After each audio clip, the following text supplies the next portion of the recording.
Welcome to 10,000 Things, the show with two sisters writing and publishing, talking about all the things you need to know to write and publish a book. I'm Elizabeth Ann Atkins. And I'm Catherine Greenspan. And we are two sisters writing and publishing. Today, we just published our 27th book. 27 books in, yep, there it is, in less than 5 years. A Young Man on the Front Line it's called A Young Man on the Front Line, Lessons of War by Elaine Makas Phd. This book is released today, which is Pearl Harbor Day, the day that the United States joined World War II because Japan bombed the naval base in Hawaii called Pearl Harbor. And so her father, Chris Makas, was a teenager when he was drafted. He was 18 years old, drafted into the war, went to fight on the front lines in France and Germany, kept a journal on the battlefield, wrote about the grueling experience that he had, shared oral histories with his daughter as she grew up.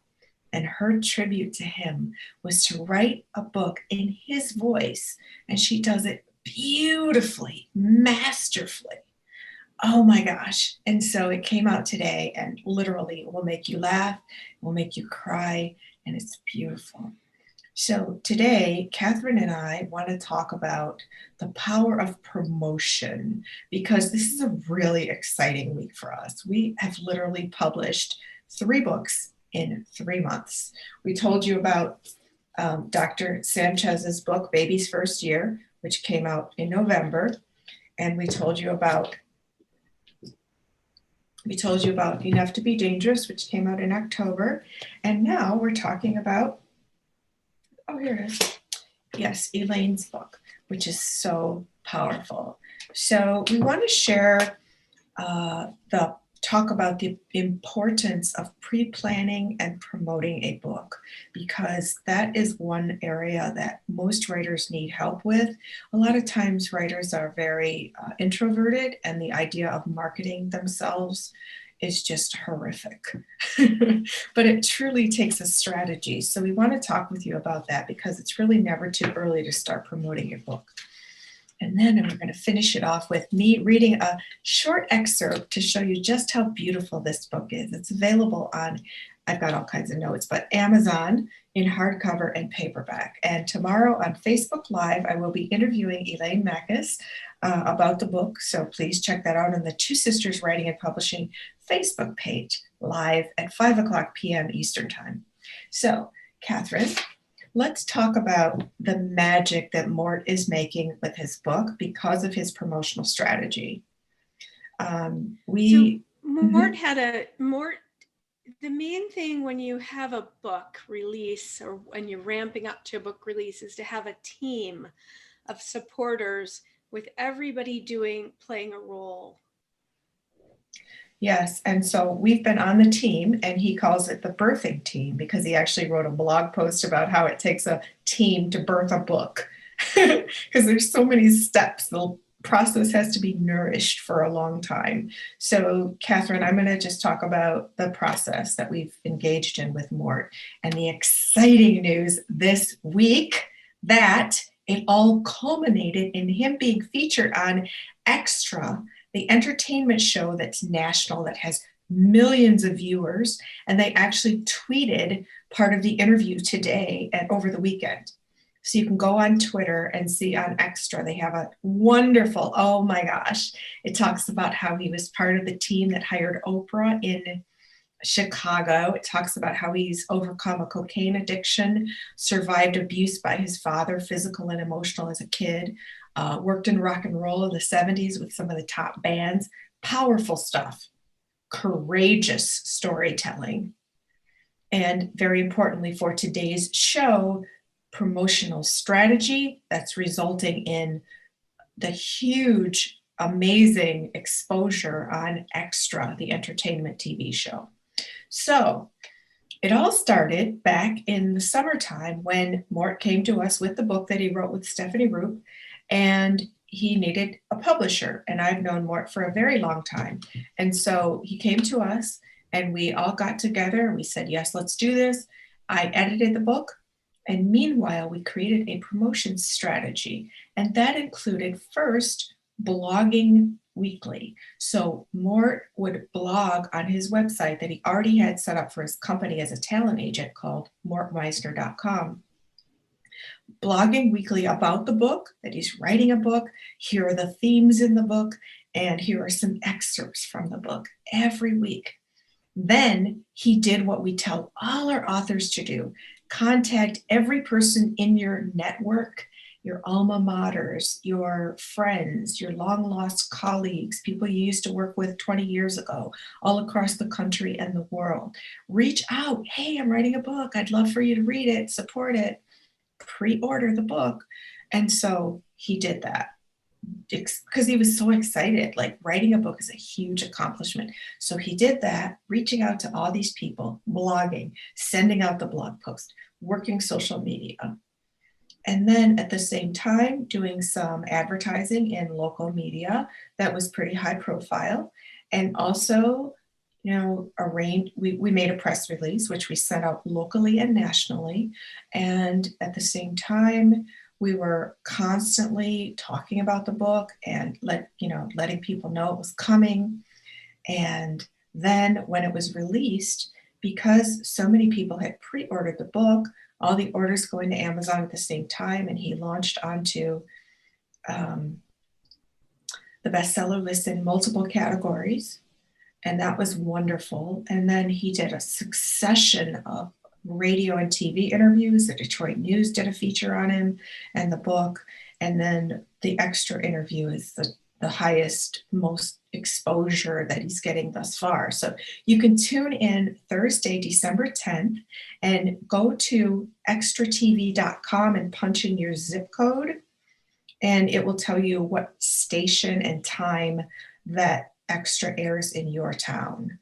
So super proud of Mort, but the message is that it's never too early to start promoting your book.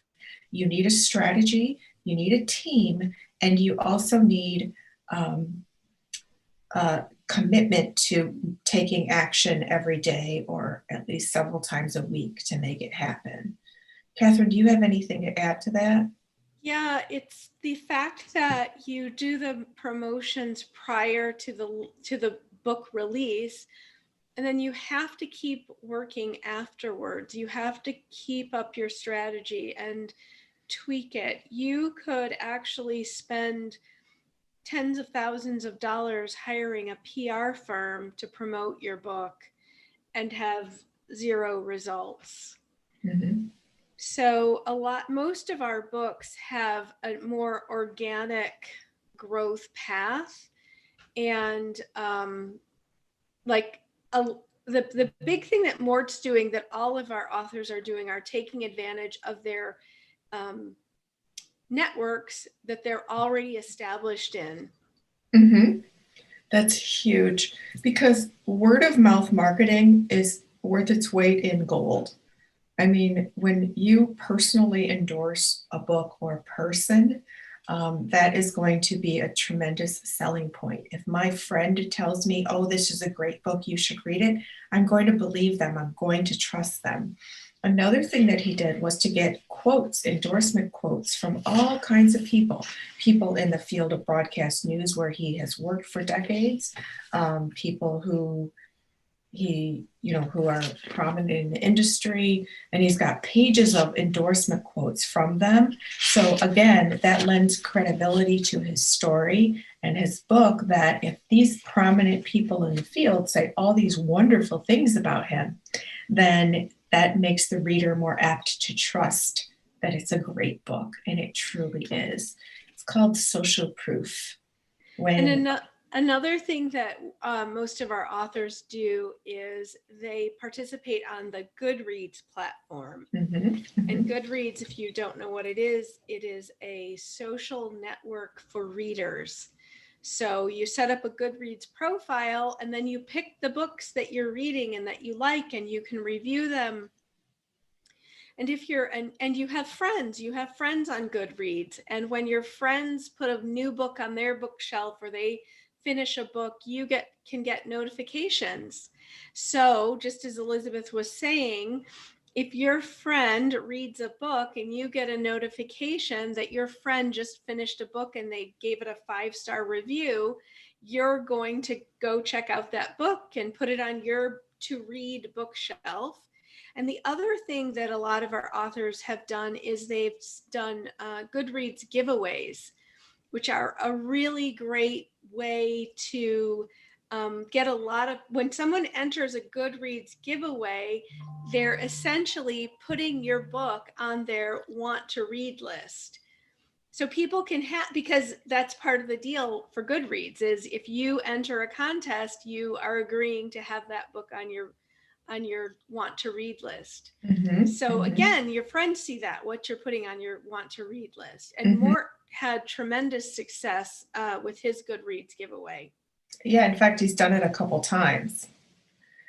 So it's a multi-pronged approach that requires diligent commitment pretty much every day, doing something to help get the word out, spread the word. Your personal network is so important. You know, they say you should have 1,000 true fans. And chances are you have more fans than you think. And people will be very proud of you and excited for you when you say you have a book, and they will support you. So if you're writing a book, you should be promoting the book simultaneously. That's something I talk about in my book coaching program that's now enrolling for January 2021. It's a 6-month book coaching program. In fact, Elaine Makas, whose book came out today, she was in the book coaching program and she applied everything that I teach. And when I read the book, I was just astounded because it is so engaging. So that's obviously a very important part of promoting your book. It needs to be good. It needs to be engaging. It needs to be gripping. And that's one thing that people are saying about Mort's book. They read it, they love it, because first of all, it's very bold that he talks about overcoming some things that most people would be too scared to talk about, but he makes it public in a book.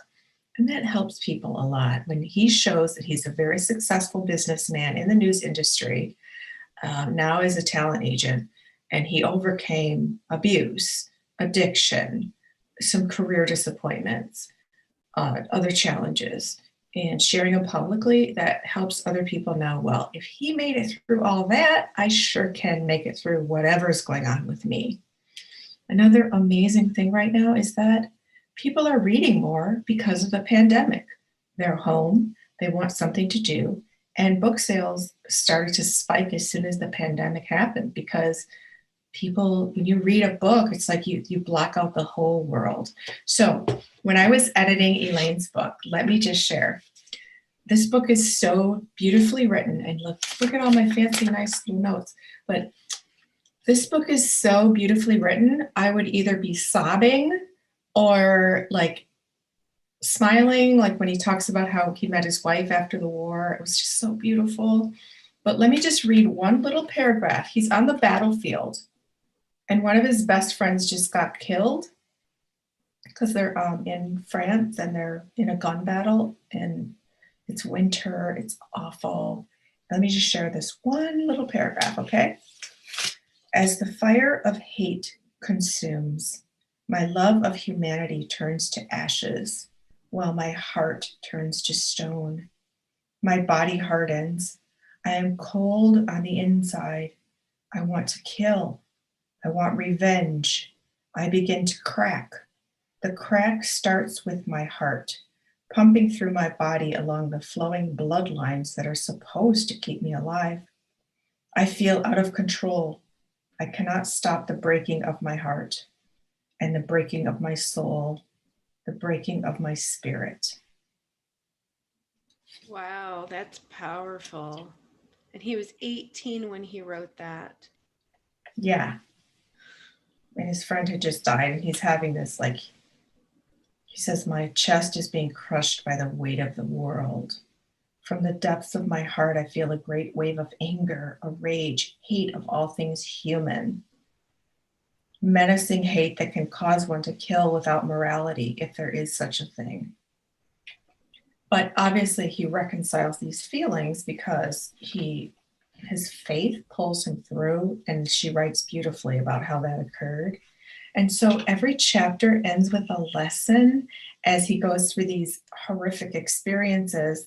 And the lesson of war is God gave me a purpose in life. There is a reason I am still here. Therefore, I keep moving forward with grace from the place I find myself. So that was his lesson at that moment. However, it's very applicable to all of us in our lives today, no matter what you're going through. So that's why the power of this book also is so relevant, in that it can help you, first of all, read a great story, but secondly, learn and apply it to your life, just like we just talked about with Mort's book. So those are promotional points. You can talk about your book as inspirational. You can talk about your book as adding value to your life and the way you view things, view yourself, and live. It also, both of them fill you with a spirit of gratitude about your blessings and how you can overcome, and they give you strength to persevere. Two strong, powerful people. So when you do your promotions, you talk about how this book can help you, the reader. Very important, because everybody is tuned to one channel. It's WIIFM. Do you know what that is, Catherine? What's in it for me? Yes, they want to know what's in it for me. So the key to marketing a book is you have to tell the reader, what are they going to get out of it? Why should they spend their $25 or $30 on your book if you have to give them some kind of promise of what they're going to get out of it? So that's a really important message when you're doing this promotional campaign for several months prior. Now, Elaine also knows her target audience. It's veterans and people who love veterans, which is, most of us have a veteran or two in our families. And so she created a Facebook page, and it's called A Young Man on the Front Line. And she started connecting with veterans and veterans groups. Tremendous response, sharing, liking, commenting. It's amazing. So you have to know who your audience is when you're promoting your book, so you can reach them and you can create messaging that is going to resonate with them. And that's the buy-in. So then they'll support the book. So knowing your audience is very, very important. And so promoting, knowing the audience of this book is people who like news first and foremost, but he also talks about racism and sexism in the news industry. And obviously those are the two of the hottest topics in the news, along with the election that we've had. So the Me Too movement, the Black Lives Matter movement, talking about racism in the newsrooms and sexism struck a chord. So he definitely used those themes in promoting and talking about the book and his efforts to bring justice and equality. So if you're promoting a book, or if you're writing a book right now, you should be promoting a book right now. You should be knowing who is your target audience, what messages are going to resonate with them, what's in it for them if they invest in reading your book, the money and the time and the effort. Where are they? How can you find them? What method is most appealing? If you have a super young audience, TikTok and other social media. If you have an older audience, typically Facebook is the place to be. If you have a business audience, LinkedIn. You just need to know where your audience is. And especially during the pandemic, it's all online. So you need to do some research to find out where are your people. But you have to know who your people are first. That target audience. You should actually know, before you write your book, you should know who your target audience is, because you're writing the tone, the style, the messaging toward them to appeal to them. Right, Catherine? That's right. And your fans become your biggest promoters. Yeah. They become brand ambassadors for you. Yeah. Because they loved your book and they're going to tell other people. What's the first thing you do when you read a book that you love? You call someone and say, you got to read this. Or if they're on Goodreads, then they start writing about it, or they post on on the social media. Another thing you can do is have people, when they receive your book, take a picture with the book and post it on their social media. That's really powerful because that provides that social proof, that endorsement that real people are reading the book and loving it and celebrating it for you and spreading the word. So the message tonight on 10,000 Things, if you're writing or publishing a book, promoting is something that you need to start right now because you can never do too much promoting. I always say marketing a book is a 48-hour-a-day job. Right, and promote before, during, and after. Promotions, not nonstop. Really important. So we hope you've taken away something valuable here. Please like, share, subscribe, and comment. Please do subscribe to our channel. Just push that little red button. It really helps us a lot. And then you'll get notified every time we go live or post a new video. So thank you for joining us on 10,000 Things, talking about how to promote a book successfully. Please check out Mort Meisner's book on Extra Thursday, December 10th, or go to Twitter and see it, see the clip that they posted. And also, please check out A Young Man on the Front Line, Lessons of War by Elaine Makas. Powerful, powerful book. Celebration, tribute, mothers, fathers, daughters, veterans. Both of these are on Amazon, and we immensely appreciate your support. And if you have a new baby in the family, consider getting Baby's First Year, a survival guide for new and experienced parents. This would make a really amazing holiday gift. Yes, yes. Dr. Eduardo Sanchez is such a wonderful person, so committed to helping families, and now celebrating his little boy featured on the cover with him. Beautiful story. All of these are on Amazon in hardcover and paperback, so please check them out, and thank you for your support. And thank you for joining us here on Two Sisters, 10,000 Things You Need to Know to Write and Publish a Book. I'm Elizabeth Ann Atkins. And I'm Catherine Greenspan. And Thanks for joining us. Yes, thank you for joining us. We'll see you next time. And meanwhile, happy writing and happy